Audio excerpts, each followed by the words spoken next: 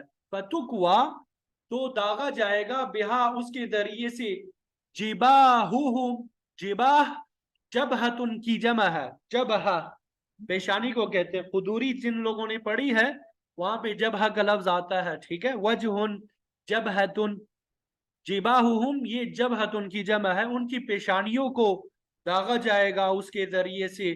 وجنوبہم, اور ان کے پہلوؤں کو. وظہورہم, اور ان کی پشتوں کو.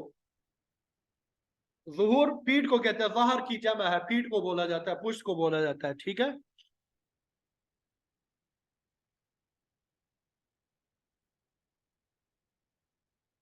جباہ جبیرہ سے نہیں ہے, جبہہ سے ہے, جبہہ. ہاذا, یہ, ما, وہ ہے جو, کنستم, تم نے جمع کیا, کنستم ماضی ہے, ٹھیک ہے. یکنزون مضارع ہے, تم نے جمع کیا, لانفسکم, اپنی جانوں کے لیے. فذوقوا, تو تم چکھو, امر ہو گیا, جمع مذکر امر. فذوقوا, تو تم چکھو, ما کنتم تکنزون, جو کچھ, کنتم تکنزون, تم جمع کرتے رہے تھے. کنتم تکنزون, یہ ماضی استمراری ہے, تم جمع کرتے رہے, جمع کرنے کی تمہاری عادت تھی, یعنی جو کچھ تم جمع کرتے رہے, اللہ کے راستے میں خرچ نہیں کرتے, اب انہیں چکھو, ٹھیک ہے. یہ ترجمہ سمجھ میں آ گیا سب کو کہ نہیں؟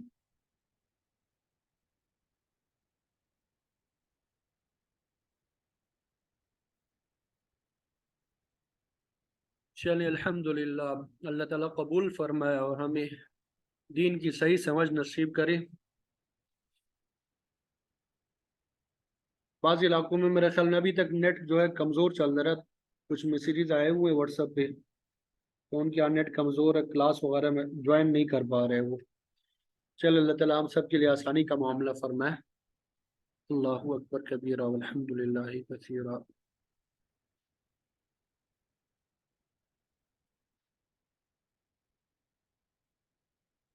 تو ہم نے آیت نمبر 29 کا ترجمہ تو پڑھ لیا تھا نا, قاتل الذین لا یؤمنون باللہ ولا بالیوم الاخر, البتہ اس کی تفسیر رہ گئی تھی. ترجمہ ہم نے پڑھ لیا تھا آیت نمبر 29 کا بھی, لیکن آیت نمبر 29 کی تفسیر رہ گئی تھی.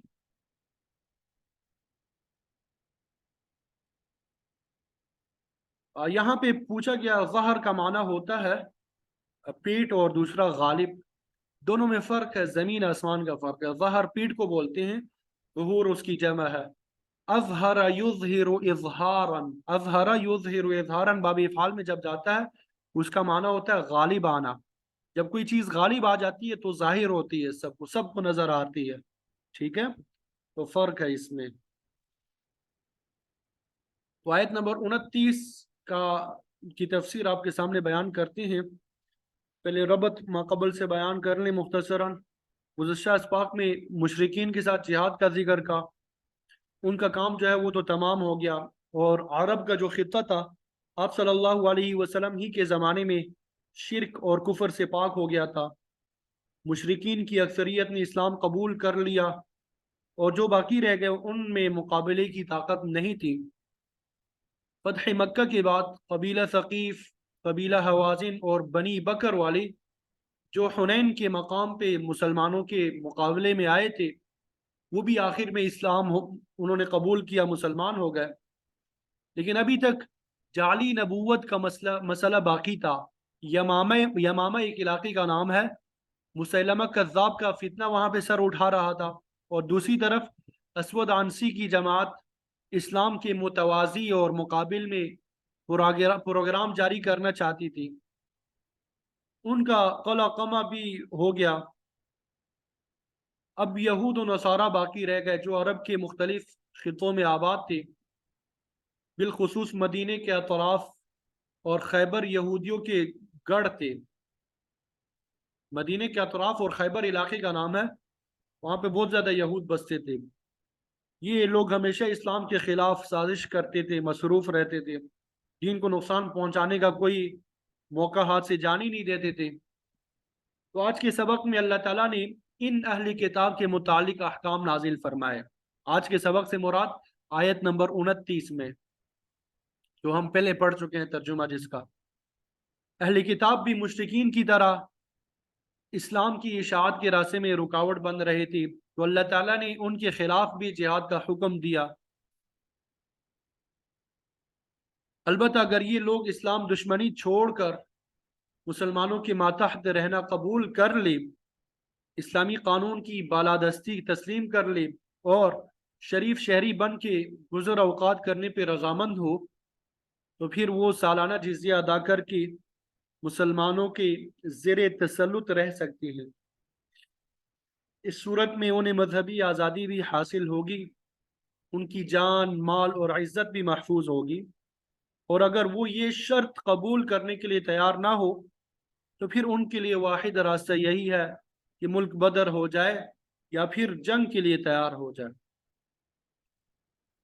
تو یہی ارشاد ہوا، قاتل الذین لا یؤمنون باللہ، ان لوگوں سے لڑائی کرو، جہاد کرو، قتال کرو، لا یؤمنون باللہ، جو اللہ تعالیٰ پہ ایمان نہیں لاتے۔ اہل کتاب کا دعوت تو یہ ہے کہ وہ اللہ تعالیٰ پہ ایمان رکھتے ہیں، لیکن ان کا یہ ادھورا ایمان معتبر نہیں ہے، ان کا ناقص ایمان معتبر نہیں ہے۔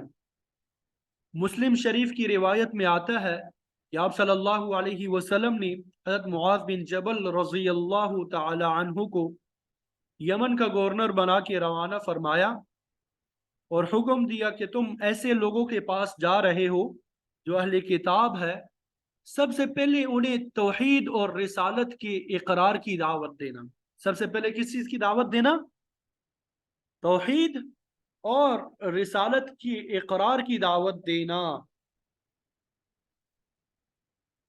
اگر اس دعوت کو مان لے، اگر وہ کیا کر لے، اس دعوت کو مان لے، وہاں پہ حدیث میں الفاظ آتے ہیں فَإِذَا عَرَفُوا اللَّهِ، جب وہ اللہ تعالیٰ کو پہچان لے، فَإِذَا عَرَفُوا اللَّهِ، جب وہ اللہ تعالیٰ کو پہچان لے، تو اس سے معلوم ہوا کہ اہل کتاب کی معرفت الہی درست نہیں ہے، یعنی وہ صحیح طریقے سے اللہ تعالیٰ کو نہیں پہچانتے تھے، ان کی معرفت درست نہیں تھی۔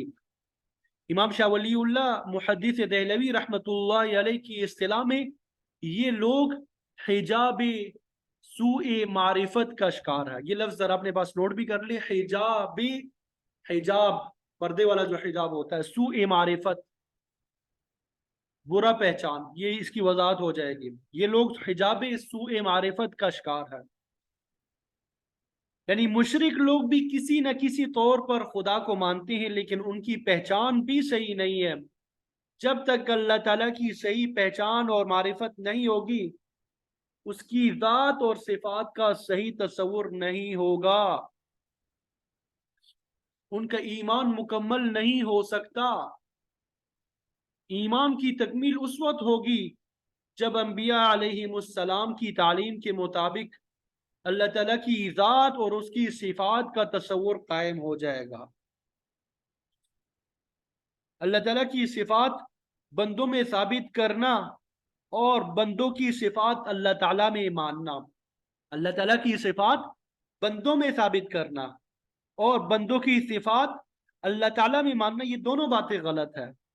اور اسی کو حجاب سوء معرفت کہتے ہیں. یہی حجاب سوء معرفت کہ اللہ تعالیٰ کی صفات بندوں میں ثابت کریں اور بندوں کی صفات اللہ تعالیٰ میں مانیں. بیٹا ہونا یہ بندوں کی صفت ہے، اور اگر یہی صفت اللہ تعالیٰ میں مانے گا تو مشرک ہو جائے گا. اس کا ایمان باللہ کہاں درست رہے گا؟ وہ تو اللہ پہ ایمان لانے والا نہیں ہے. اسی لیے فرمایا اگر اللہ تعالیٰ کی ذات اور صفات کا صحیح تصور نہیں ہے تو ایمان بھی نہیں ہے. اپنی زبان سے تو اہل کتاب سمیت تمام مذاہب کے پیروکار ایمان کا دعویٰ کرتے ہیں، لیکن قرآن مجید ان کی ایمان کی نفی کرتا ہے کیونکہ ان کی پہچان صحیح نہیں ہے، اور انہی لوگوں سے جنگ کا حکم ہو رہا ہے. فرمایا ان سے لڑو جو نہ تو اللہ پہ صحیح ایمان رکھتے ہیں ولا بالیوم الاخر، اور نہ قیامت کے دن پہ. قیامت کے دن کا تصور تو جب ہی درست ہوگا جب ایمان باللہ درست ہوگا، جب توحید کی ضمن میں ہی معلوم ہو گیا کہ ان کی پہچان صحیح نہیں ہے.